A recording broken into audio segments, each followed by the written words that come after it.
Dear Senator McCain,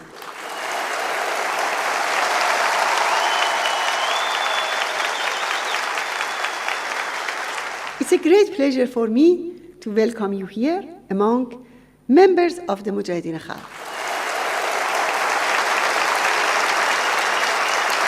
You have worked so hard for this safety. 3 years ago, you said, I promise I will never give up until everyone in Camp Ashraf and Liberty are free to go wherever they want. You truly upheld your promise. The relocation of PMOI members was a great achievement. Their persistence and sacrifices, coupled with international support, made their relocation possible.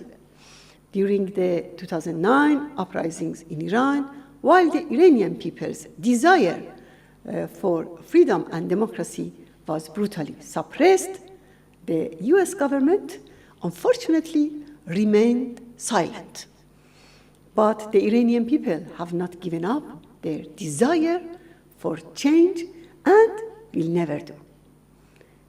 We are more determined than ever to establish freedom and democracy in Iran.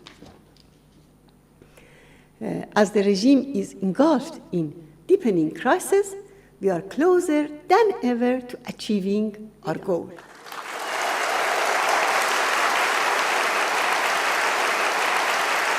In your message to the gathering of Iranians for democracy in 2014, you rightly said, more must be done to comprehensively address the challenges posed by the Iranian regime and counter the threat their dangerous actions pose. This regime is responsible for war crimes in Syria and must be evicted from Syria. Aside from the valuable humanitarian aspect, I believe that from a mere political standpoint, it's also the right policy.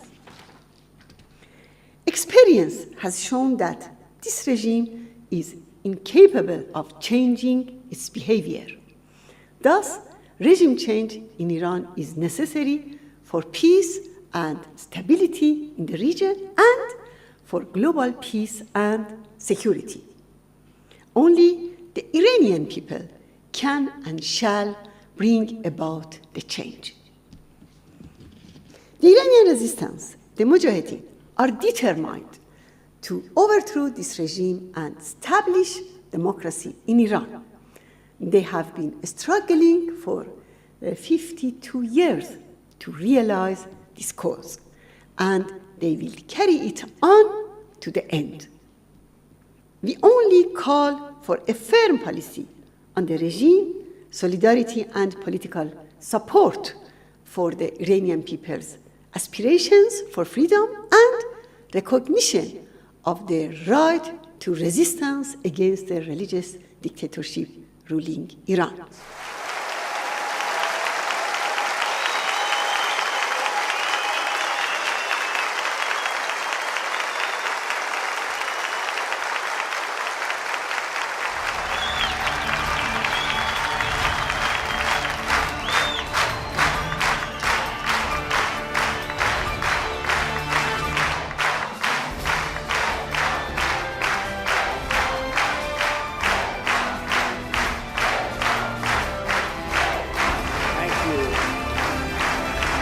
Thank you. Thank you all. Thank you for this wonderful, wonderful reception. I cannot tell you how grateful I am, and frankly, how happy I am that you are here and not in Iraq.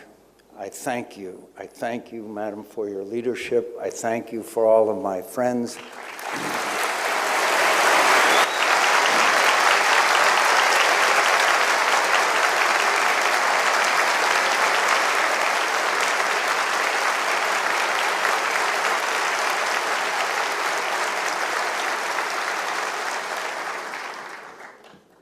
It goes without saying that we live in a very dangerous world. And we now see an Iranian government that is attempting to extend its influence and tyranny throughout the Middle East. It is a fact that Bashar Assad would not be in power today if it had not been for the Iranian Revolutionary Guard and the Iranian help and Hezbollah that came into Syria when Bashar Assad was about to fall. There's no doubt that the people in this room have suffered not only themselves, but in the loss of their loved ones because of the Iranian tyranny. And I express my condolences to everyone in this room who has lost a loved one as a result of Iranian tyranny and terrorism. So I am greatly moved by this reception. And I know that we have a long way to go. This is the first step. This is an example of the support that you were able to get in the United States of America, in the world, to get you to freedom. And I will never forget the effort that has been made by so many Americans. They've joined you in Paris time after time. And it's been a wonderful outpouring of concern and care and love for people who deserve better than what they had. I thank you for being an example to the whole world, that those people who are willing to fight and sacrifice for freedom will achieve it. And you are an example to everyone in the world that's struggling for it.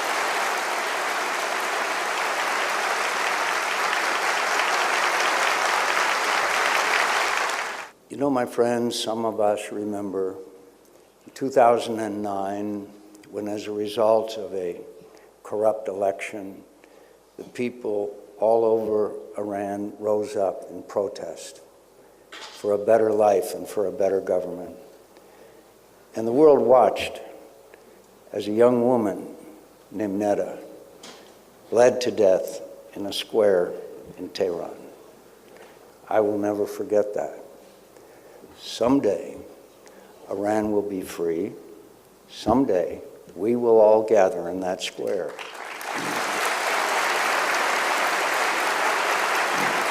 Someday, we will gather to dedicate a statue of that young woman who is the symbol of the fight against Iranian tyranny. So, it's hard for me to express to you my gratitude to you. You have expressed your gratitude to me, which has been deeply moving.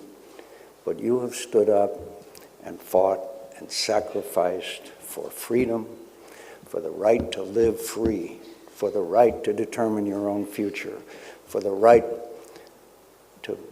that is God-given.